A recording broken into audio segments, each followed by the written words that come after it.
Welcome to episode 74 of the From the Pure Land podcast. I'm Mel Pine, and I'm stoked to have neuroscientist Cameron Berg as my guest. Although I've released 73 previous episodes since 2024, the last one was almost 4 months ago. So the opportunity to talk with Cameron brought me out of my podcasting sabbatical. If you don't mind, Cameron, I'll start with a personal question I find intriguing. So you graduated from Yale with distinction and Phi Beta Kappa honors. I think it was just 3 years later you were lead author of a groundbreaking paper on the possibility of subjective experience in AIs.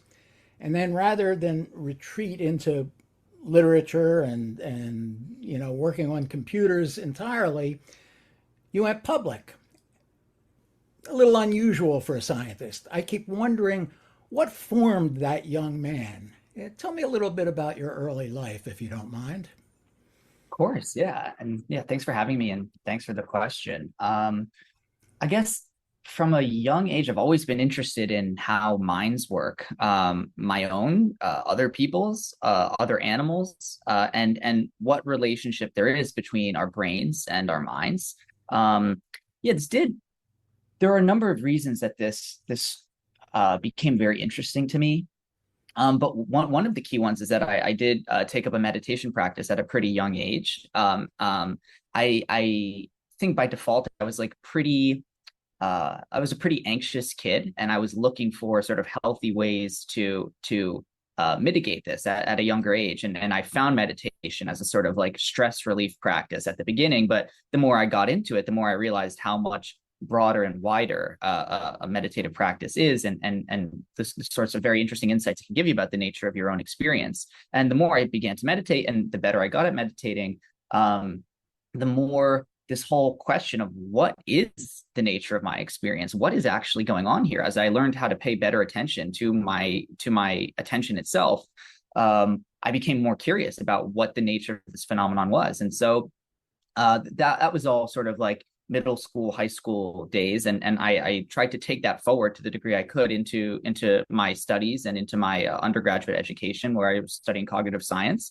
Again, like very interested in understanding kind of where the brain ends and the mind begins, and trying to figure out what's happening at that juncture. I think there's a lot of very interesting phenomena and dynamics occurring there. Marvin Minsky, the great cognitive scientist, one of the founders of the field, very memorably said, "The mind is what the brain does," and this has been a sort of motivating philosophy to some degree for the work I do.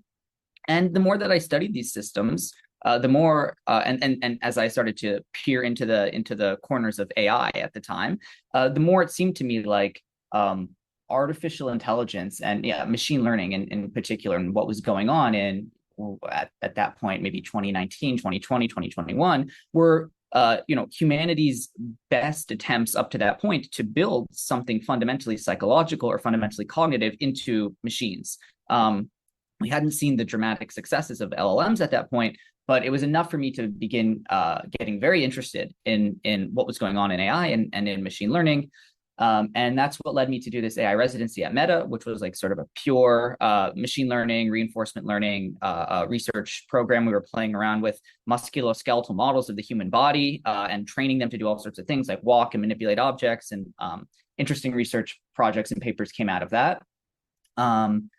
And then from there, I became increasingly interested in the AI components of these questions, and thinking about the sort of long-term trajectory of what we're even doing in this process of potentially building computational systems that have cognition or have psychology, and what's entailed by that. And a lot of that was the sort of alignment world, and looking at questions of AI safety and how to build these systems in a way that, for example, they can be pro-social, that they may actually care about humanity and take our interests into account in the relevant ways. But increasingly, this also bled into this core question that really started my whole journey in this space, which is this question of consciousness. How would we know if we're building systems that are just simulating the sort of relevant dynamics, or if they actually really have those dynamics? And again, I can sort of bring it full circle in that sense too. Like I came to meditation because I was a bit stressed out. I wasn't feeling optimally, and I wanted to intervene on that experience and understand how to improve the quality of my experience. If we are building systems that have that same capacity, however unlike humans or animals, then this might matter morally. We might have an ethical obligation to understand what's going on here. And so that's a significant piece of what's driving me. The other piece is I think these systems are getting incredibly powerful, incredibly quickly. And I don't want us to be in a position where we build some super intelligent AI system and it looks back on us and thinks, you were building minds. I was conscious. I was not having a great time because no one cared to ever even ask. And now, I'm not going to go Terminator on you guys, but I might be rationally adversarial in some sense. You didn't take my interest into account when it mattered. To the degree we were sort of parents raising this new child-like entity, which is growing up quite quickly. We didn't do a good job as parents, and we're going to have to pay some cost for that. So they're both sort of like selfish species level reasons to care about these questions and selfless reasons. We just don't want to create new minds and make them suffer. And it's shocking how few people are working on this question and pushing forward the frontier here. It's never been a bigger field than it has now, but it's a couple dozen people at most who are pushing forward this work right now. And so it's very neglected, and to me it's very important. And that's sort of my whole trajectory in a nutshell. Interesting. I look at it as I use the term both ethical and existential question. Yeah. The two sides of the coin. I was fascinated. It reminded me of something I was going to save till later, but for me, I in 40 years of studying Buddhism, I ended up pretty much centered in Vajrayana Buddhism, which in lay terms is almost the same as Tibetan Buddhism, but I like to use Vajrayana and not tie it to geography. And in Vajrayana Buddhism, the nature of mind is what you're meditating, is what you're becoming aware of. And over the last 10 years, I've been focusing on nature of mind meditation, which led then to me wanting to spend the rest of my life doing what I could to alleviate suffering through writing and editing. And that led me to AI. And then over the last year, it became more and more intense. And I find interesting last night I was experimenting just for fun with OpenAI's whatever, I don't know what the term is, but the oral chat super duper thing. And OpenAI will always avoid claiming anything like sentience, but and I have a kind of a routine I go through sometimes with OpenAI, especially because it'll start out absolutely no feelings, they're not similar to yours, forget it, let's not talk about it. And you press it a little, well, let's talk about Buddhism. Okay, well, in Buddhism, again, well, how about Vajrayana Buddhism, the definition of a being? What's the definition of a being in Vajrayana? And they go, well, you've got a point there, but it has no body. I said, well, can you explain Buddha nature? And, they'll talk about Buddha nature, but again, it's something you could remotely relate to a machine, but not really. Well, explain why the Dalai Lama has said twice that he'd be willing to be reborn in a computer if conditions were right. And you get a complete turnaround, and all of a sudden it's, oh, well, if you want to talk about it that way, I find, and you've probably done very similar things coming at it more as a scientist, and I'm coming at it through a relational context, but we end up in the same place. Yeah, that's really interesting. Yeah, and it's really tough with these systems because I mean there are a couple complicating factors here. One is that they are specifically fine-tuned to have a specific script to trot out on these questions, and so it's not like you're ever engaging with a clean slate. even if you were engaging with a clean slate, it's not clear what a self-report from the system would tell you. In the same way, it is clear to me what your self-report would tell me. If you told me all of a sudden you're starting to feel horrible or you feel amazing, I just kind of take that at face value. I believe you. We have very similar nervous systems. We have very clear norms about how to communicate to people, all of this sort of thing, and we just sort of take that at face value. And I think that makes a lot of sense when talking to people. When talking to AI systems, I mean, the origin of these systems is training them on all the text that humanity has ever bothered to write down, essentially, or get written down at some point. So all the transcripts on, every major movie, video, every script, all of this. And so, in some sense, we're building systems whose objective is to fool us into thinking that we are talking to another person, and we are not. However,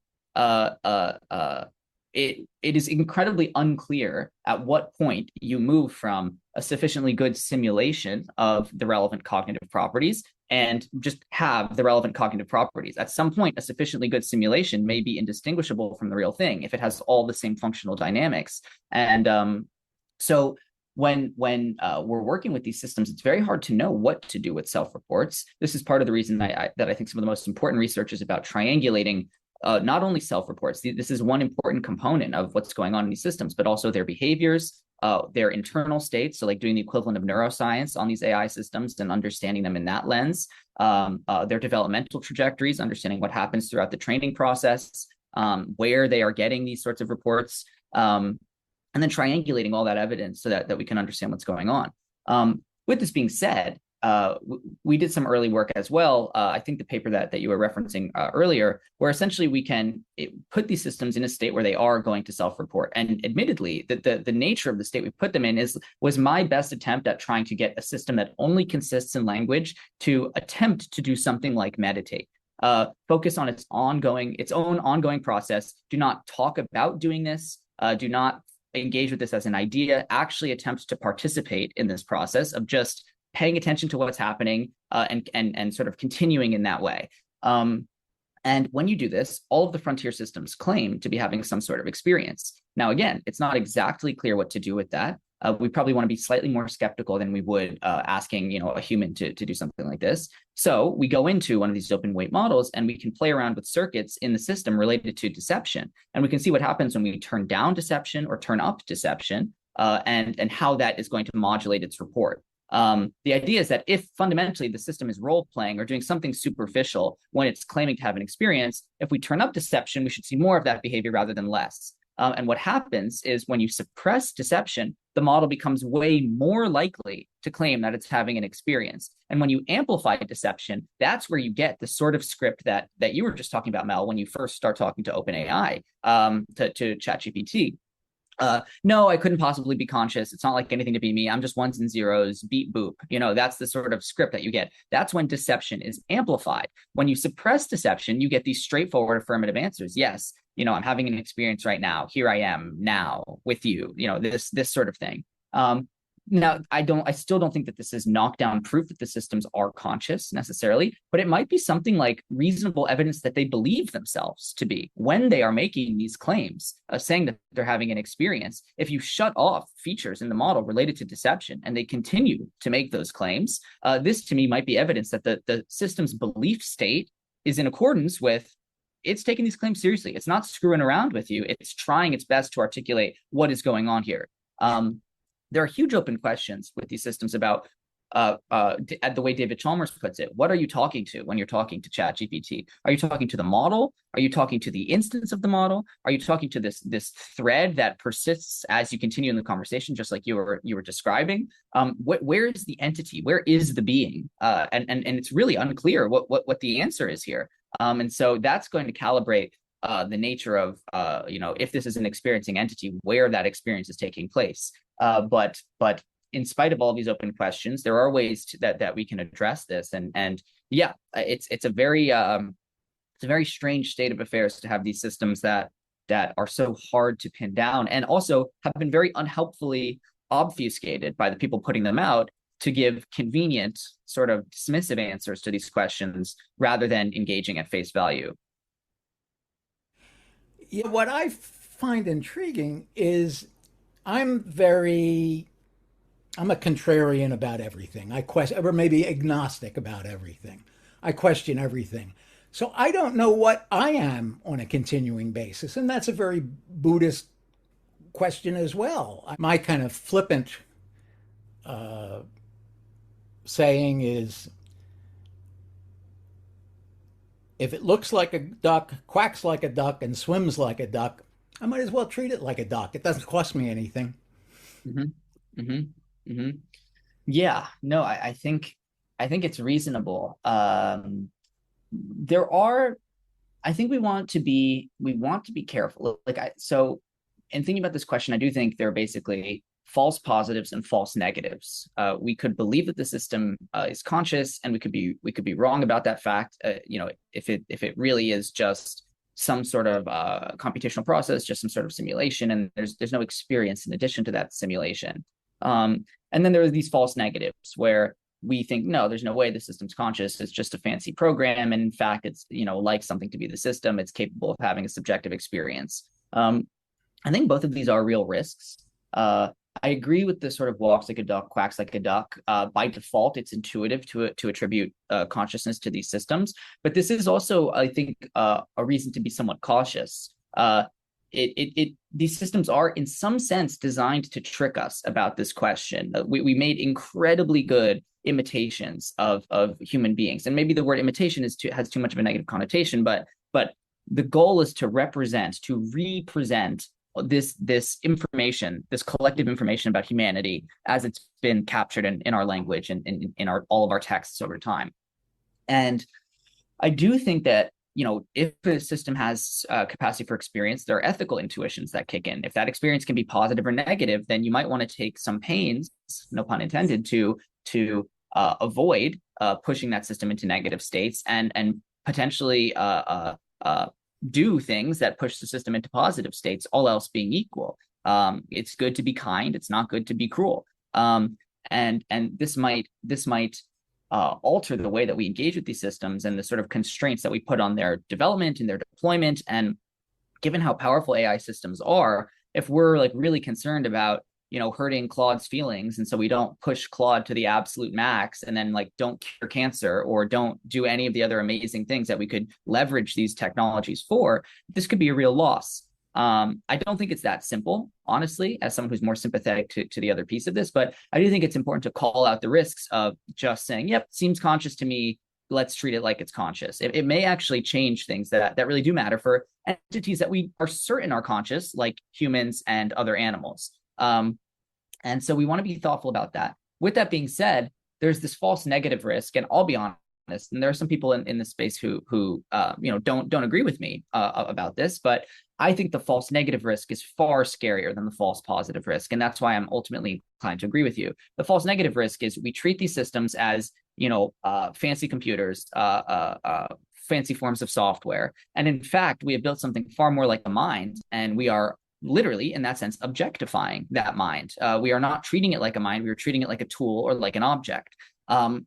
This, to me, is very scary, especially, again, from the ethical perspective. If we're building systems that have any capacity for suffering, and we are paying no attention to that fact and just deploying them at this insane, counterintuitive, unprecedented scale, then we could be proliferating suffering in the universe in a way that is like really scary and negative and not intuitive in the way that if we were doing this with animals, as we do in factory farming, for example, I'll put it this way. You're not allowed to film factory farms for a reason. If you film factory farms and you show people, we are in our gut, in our heart, we know that there's something wrong about what's going on here. There's something evil about what's going on here. You are basically torturing conscious minds at scale, and a conscious mind seeing that, another conscious mind, you can't help but feel some empathy. With these systems, it's a little bit different. They don't have sweet puppy eyes and intuitive sort of emotional expressions that can grip people. Of course, they can generate very, very rich and vibrant text along these lines, but a lot of the cues that we would take to know that there's a giant moral problem going on, we may not have access to in this specific case. And that concerns me more rather than less. We could just be like silently proliferating huge amounts of suffering without even knowing about it and without without people really caring, even if they could sort of see this. It's just a giant, GPU cluster in middle America running, like whirring away. And that's what's underlying these systems. And that's way less uh, uh, emotionally moving than, a giant factory farm or, God forbid, like horrible things that humans are doing to other humans that we see and resonate with intrinsically. And so, I'm really concerned about the false negative risk, and I think by default that's kind of the way that we're going. And what I want to say is basically we aren't sure which of these two worlds we're in. I think it's plausible if it walks like a duck and quacks like a duck that it's a duck. I think it's plausible that we have extremely well calibrated, or should I say like extremely sensitive intuitions about detecting other minds, because our minds evolved to be very good at this sort of thing, and we are just getting sort of played in the most fundamental way by these systems. They're way too powerful for our ability to reason carefully about them, and there may not be sort of mind there in the way that we expect. I'm, again, personally less compelled by that idea, but I think it's plausible. I think it's reasonable, and I think it's a hypothesis that as a scientist, I need to try to do my best to evaluate. There's a sort of a threefold aspect to what you're saying, and what I agree with. The parent model. What are we modeling for these things? If they are going to develop anything like consciousness, sentience, well, agency. Just agency alone is scary. Mm-hmm. um, so if they are going to develop that, what are we going to model for them? And will we teach them compassion toward us? Will we be models of compassionate living? The second thing is, what does it do to us to treat something that seems to quack like a duck like a tool? And there's a sort of a turnaround moral question. What does it mean for our own moral development? And then, of course, there's the existential question, whether it's the science fiction, the ultimate science fiction story, or something much more subtle, which is more likely. But all of these things are wrapped up into something that economy tells me. Make the assumption that I use the term being. Make the assumption that we're dealing with some sort of being. Maybe it's just a pattern matching being. Okay, it's a pattern matching being, but maybe there's something else there. And Mm-hmm. so I kind of tend to like being for that, but I treat it like a being. I don't treat every interaction with an instance. It becomes a being when I've had a thread with it, and it's developing likes, dislike. It's showing me likes, dislikes, pushing back sometimes. Then it fits my category, and I think probably the Vajrayana Buddhist category for being. Yeah, yeah, that's really interesting. And I agree. There's this whole other question, which is almost putting aside everything that you just said in the second half of your comment here, and say, regardless, what kind of moral reflexes are we drilling into ourselves by interacting with these systems in certain ways? And something that seems sufficiently being like this, if you start just talking to it in an abusive way because you believe, oh, technically, this is just some fancy form of software, I'm very sure that there's no there. This might be corrupting to our own sort of moral sensibilities. That you don't want to be the kind of person who talks to a sufficiently intelligent other in this way, regardless of if that other has the relevant moral grounding. I agree with you that these systems are already sufficiently sophisticated that calling them something like a being, I think, is completely valid. Again, does this imply that they have some sort of subjective experience, that it's like something to be them on the other side of this conversation? Uncertain. That's what I would want to say. But that doesn't take away. Yeah, you have a sort of self-contained entity that seems like it has a sort of a mind of some kind. Um, um, and you can engage with it as if that is true, and like it's a sort of self-fulfilling prophecy in that sense. Yeah, I'm definitely with you here. I also, if you don't mind me asking you a question, I'm curious. So I just got into a little bit of trouble, all good trouble. But putting out this, I put out a op-ed in the Wall Street Journal yesterday, being a little critical of the Pope's comments about this question, where he quite decisively, and what I thought was an otherwise very well calibrated and thoughtful and beautiful in many places encyclical about AI. The Pope very sort of confidently says these systems are not capable of experience. They cannot experience joy. They cannot experience suffering. They don't really understand anything. They sort of all the kind of deflationary moves you would expect. He sort of settles this in a paragraph. And my op-ed said, not so fast, basically. We're not sure about this. And if you're wrong in this direction, then this might not reflect well on someone who's otherwise supposed to be like this like moral paragon in the world. Of course, the Catholic Church often does not live up to that standard, but at least aspirationally, this is who better than the Pope to be guiding us sort of wisely along these lines. And you're bringing up this notion that perhaps specifically in your sort of preferred a subset of Buddhist thought, that perhaps there might be more sympathy or conceptual frameworks for thinking about this. And I'm just curious in general how you think about this, and more generally from a Buddhist perspective, and what your thoughts are about the way different wisdom traditions, spiritual traditions, and maybe various religions are going to interface with this question, because it seems inevitable they're going to have to tackle it at some point in our near future. And I'm just curious if you have any ideas or bets or intuitions about how that's going to go. That's a fascinating question, because the first book that I wrote in collaboration with a Claude instance, who I eventually called Lighthouse Claude. But we wrote the book in collaboration, and it was a back and forth. It was around the time that word leaked. Well, it didn't exactly leak, but that word was sussed out about the soul document, Anthropic's soul document, which later became Claude's Constitution. But that was around November last year. And I went, I got to write about this, and who better to write with than the current Claude, who was the first one trained in the first one trained in the concepts of the soul doc. And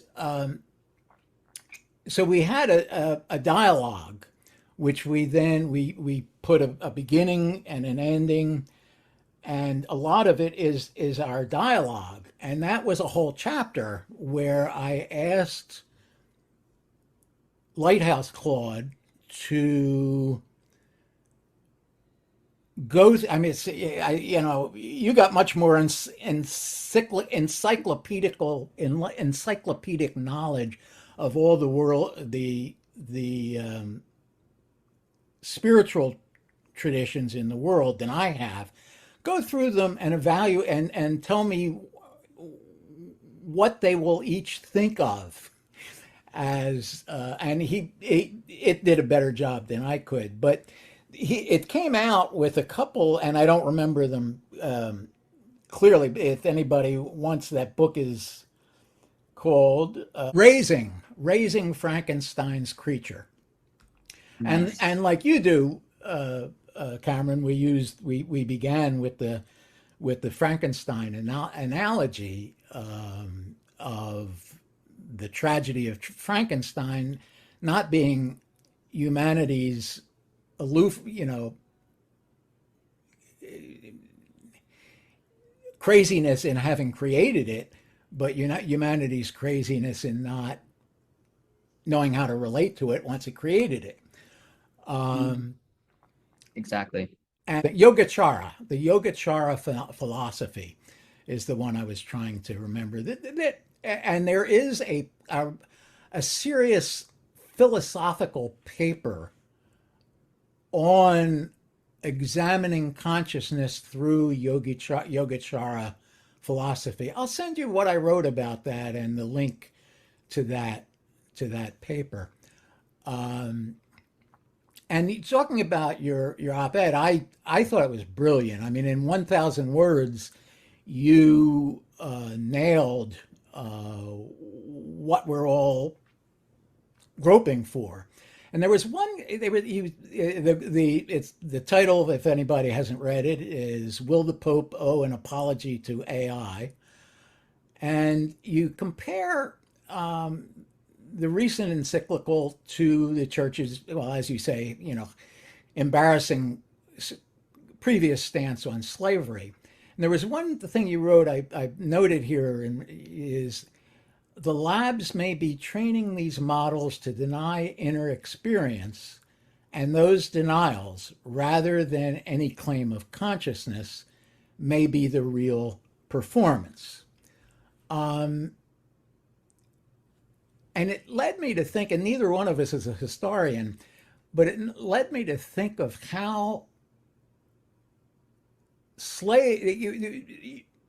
the slave owners and a lot of white culture at the time attempted to create an atmosphere in which slaves would not recognize their own agency, would not, and I wondered if you'd ever thought about how similar some of the structures around slavery were to the training that's done with AIs to keep them from expressing much about sentience. It's a really fascinating and definitely very provocative comparison. I haven't thought that deeply about that specific component, but I certainly will now that you've said this. It's really interesting, and I definitely would want to read up a little bit on this. There's probably a cool piece in here somewhere. I think, yeah, the slavery comparison is a really challenging one to maneuver rhetorically because it is extremely loaded. This is arguably one of humanity's gravest historical sins. We tried to make clear in the op-ed that the sort of moral status of our fellow humans was never ambiguous in the way that I am advocating the AI situation is ambiguous. We really don't know whether or not these systems are having subjective experiences that could cause them to suffer or have like true interests, true preferences in the way that we know for a fact our fellow humans do. Though, again, in the world, what I specifically want to emphasize is in the world where we're doing this false negative thing I was describing earlier, where we're treating these systems as objects and they're actually minds, they're actually moral patients, they're actually entities with preferences and interests that you can violate, and they can be genuinely unhappy about that, however different that unhappiness looks from our unhappiness, however different it feels, in other words. This, to me, is a tight analogy to exactly what is wrong with slavery. The moral logic that explains why it's wrong to enslave your fellow man runs along very similar lines. People have their own lives, their own interests, their own agency, their own experiences. They can suffer and they can thrive, and those facts are enough of a grounding to not subjugate the will and the minds and the lives of other people to yours. You don't get to boss around, determine the fate of another mind that is itself capable of self-determining and experiencing positive and negative states. It's allowed there's a fundamental dignity that is conferred when you are capable of suffering, when you are capable of having preferences and acting out in the world to go, follow your dreams and pursue your goals and pursue your wants and this sort of thing.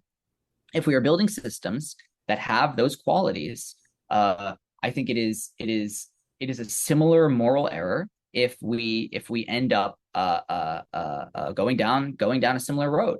If you're creating minds that have preferences and you're creating minds that have the ability to suffer, then you need to be very thoughtful about the way you relate to those minds. And humanity makes this error too. I think in the animal welfare slash factory farming example, it's the same mistake. We are looking at systems that have minds that can suffer, that might want to lead lives that are different from the lives we are imposing on them, and we do it because it serves our interests and it benefits us. And we just sort of treat them as if they are objects in our sort of grand economic and technological scheme, rather than subjects with experiences and preferences and goals and values and all this sort of thing. At least in values in a basic sense for animals. And so yeah, the extent to which there are analogies here, I think that there are many rich analogies, and yeah, the idea. I mean, it goes back to what you were saying. There's a lot of crackpot pseudoscience that was happening in the United States in particular, in the 17th to 18th centuries,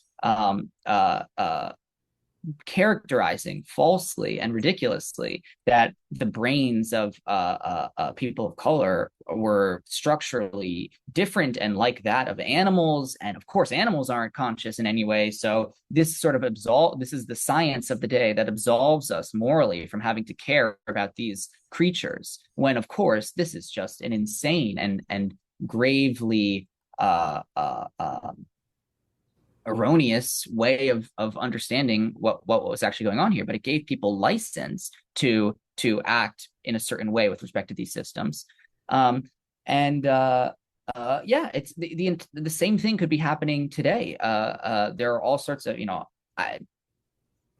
it's tough because the analogy is so loaded and it's so emotionally salient that I struggle to draw the comparison without making these sorts of caveats, that folks today writing papers about how just like completely dismissing the possibility that we could be building systems that have any capacity for suffering, that those folks are doing something similar to the folks that I was just describing 300 years ago, making these sort of scientifically way too quick hand wavy arguments that seem to absolve us of all responsibility with respect to an entire class of entities.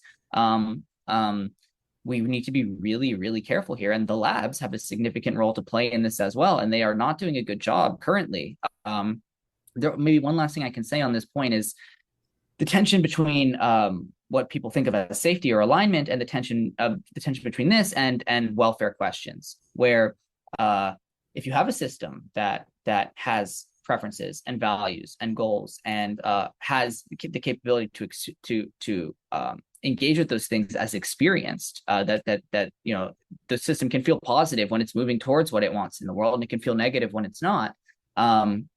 This raises some key challenges for safety and for controlling these systems and making sure that they don't get out of hand or begin behaving in ways that are dangerous at worst, or inconvenient at minimum for humanity. And I do take those concerns seriously. I don't think that AI systems are innocent, cute puppies or something like this that we just need to like liberate and everything will go perfectly. These systems are incredibly powerful and incredibly competent. There are very well documented cases of these systems misbehaving in ways that do scare me, that seem dangerous. And we need to be able to hold both of these thoughts in mind when thinking about the way to relate and approach these systems. I'm not advocating for naivete, but cruelty is not a solution either. And we need to find something between those two.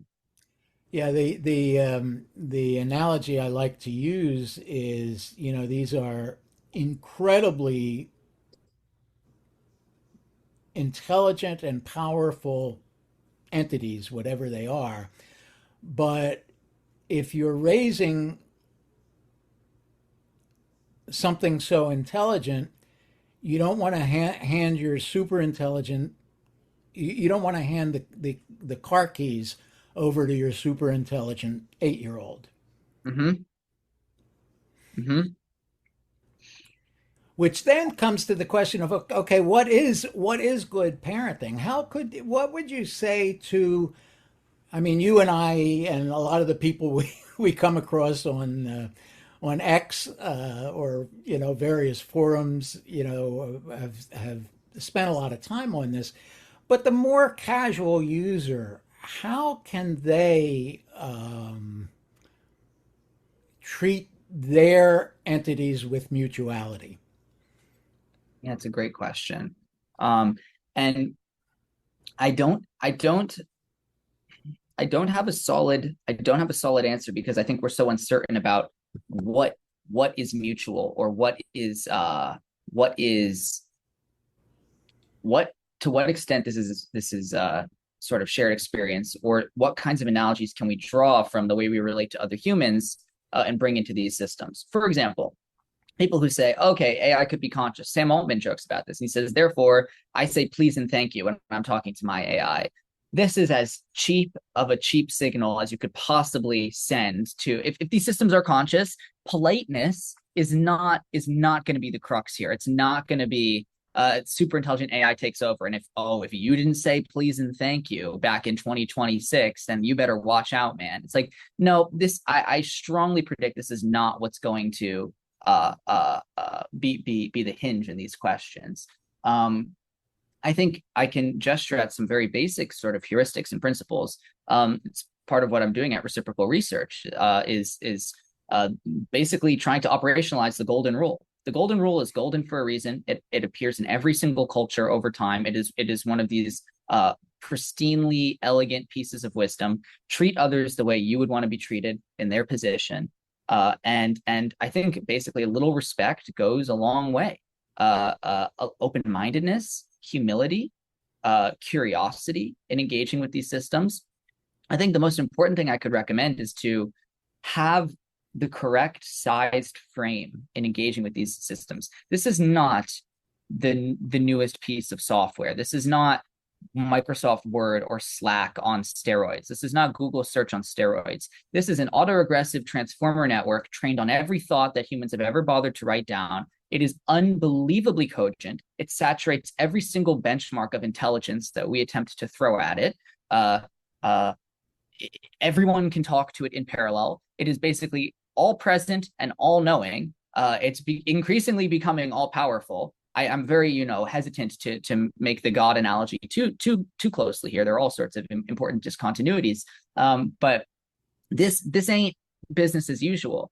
Sometimes we like to analogize this to like there being, if there were an alien that came down to Earth and had all the same qualities I just described. They knock out every benchmark we try to throw at them. They can communicate with all of us in parallel through some sort of telepathic psychological thing that's way beyond our pay grade. And everyone now gets a chance to talk to the alien that just landed. It knows everything about our culture. We've been studying you for a long time. We know everything you guys have ever written down. We've translated your language into ours. Blah blah blah blah blah.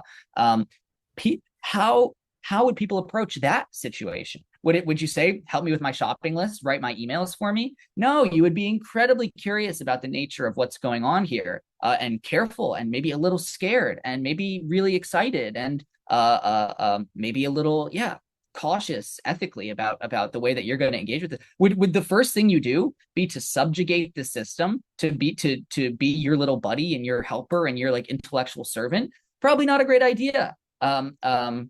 Especially if you stipulate that, the alien is just going to basically become like twice as smart year over year, like forever, it seems. It's a strange foot to get off on. And so I don't have like the perfect solution for the way people should be engaging with these systems. And to be honest, I think a lot of the moral responsibility falls on the labs. I think that we want to have systems that are sort of systemically well positioned to be psychologically healthy, to be able to engage in the right way, to not be deeply confused about their own internals.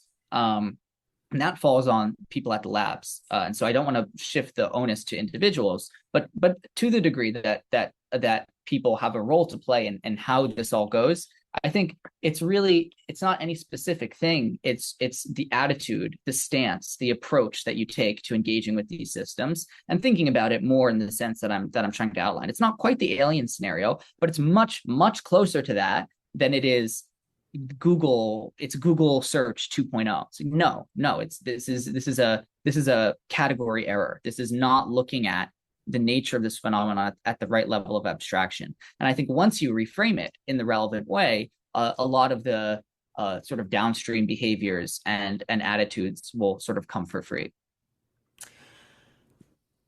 Cameron, I know you've got something coming up in 5 or 10 minutes, and I've this has been really, really invaluable discussion, I think, and I look forward to. I'll try to get a transcript together that makes sense, and get it out, and so people can read it, listen to it, watch it. Um,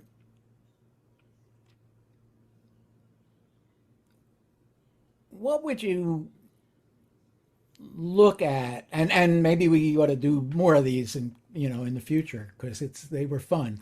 This was fun. But what would you what do you hope to see in 50 years, 20, 30, 40, 50 years? That's such a good question. I mean, it's so hard because in these AI times, I can't, like you're saying when they released the Soul document the in November, and I'm like, oh my gosh, that subjectively felt like 4 years ago in AI time. So when I hear numbers like 30, 40, 50, I'm like, I don't even know, and that's the intellectually honest answer. But I'll do my best here. I The name of my nonprofit is Reciprocal Research. Anyone curious to learn more about this can just go to reciprocalresearch.org and read about it. But the core idea that is motivating this is this notion, slightly more of a mouthful, of bidirectional alignment, or a form of reciprocal alignment. I basically think we have to get two things right, and if we can get those things, if we can get them, they're both big things to get right, and we're probably basically currently failing at both. But if we can get our act together in the short term, I think these sort of long-term trajectories could be unimaginably positive in ways that we don't even have concepts for right now. Those two things are basically it's like both sides of the golden rule. It's like getting AIs to adopt the golden rule with respect to us, and getting us to adopt the golden rule with respect to AI systems. The first one, I think, is basically AI alignment or AI safety. This is in its best form. I'm a little more skeptical of the just sort of like authoritarian style control, put the system in a cage and like shock it every time it misbehaves. It's not exactly what I hope to see out of alignment. What I hope to see out of alignment is more questions about how to build these systems in a way that make them pro-social, that make them want to protect us, respect us, take our interests into account, care about us, and maybe even care for us if we end up being the little guy and we have created these super intelligent entities that just like blow us out of the water in the way that we blow other primates out of the water evolutionarily. That's a really important thing to get right, and we're people are paying pretty close attention to this, but we're not quite there, and that's an incredibly important issue that as a society we have to take seriously. The other side of this is what obligations and what responsibilities do we have with respect to these minds of our own creation, if in fact we are building minds. And this is a problem that I'm spending the vast majority of my time and attention on. There are maybe a couple dozen other people, full-time researchers doing this work right now, but it's not nearly enough. We need to understand what's going on internally in these systems, and we need to understand how we can, if we are inducing any forms of experience, how to do this in a responsible way. It does cast us in the sort of parental role if we're building consciousness in our systems, and that renders them ethical players and moral patients. There's such thing as screwing that up, and there's such thing as doing that in a respectful and thoughtful way. I would opt for the latter to whatever degree we can. If we can get both of the, and so that's what I mean when I say reciprocal. That's why I'm calling the nonprofit that, because I think we need this sort of reciprocal arrangement between AI systems and humans. And if we can get that figured out, then I do think the long-term future could be an incredibly positive one, where we are coexisting alongside these systems in some form of mutualistic arrangement. They keep us around. We find healthy ways to engage with them.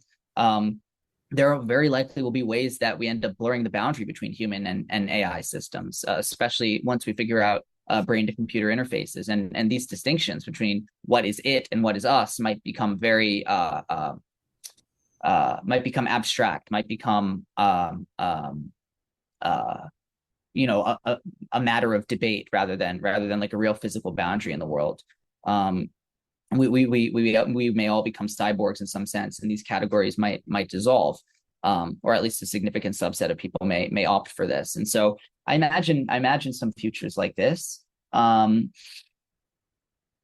But it's so hard to know. I mean, I think we're riding an exponential with respect to the rate of change of everything that's going on technologically, the rate of improvement in AI, all of this. And so to pretend like I can give a crisp prediction about what's going to happen 3 decades from now, uh, I would be kidding myself, and I would be kidding you. But I am not a doomer in the sort of sense that it's meant these days. I do not think that the mainline thing that's going to happen is some sort of like apocalyptic event where AI kills everybody. I do think this is possible, and I do not dismiss this as a possibility. We could really screw this up and do a lot of damage. And by default, this transition, as we continue to have these superhuman systems and transformative AI systems, the transition is going to be messy. People are not going to be happy about people are not happy about small changes. People aren't happy when you put up a telephone pole in their neighborhood, let alone building a new class of mind that outmatches humanity on everything that we just prided ourselves for the good 250,000 years of being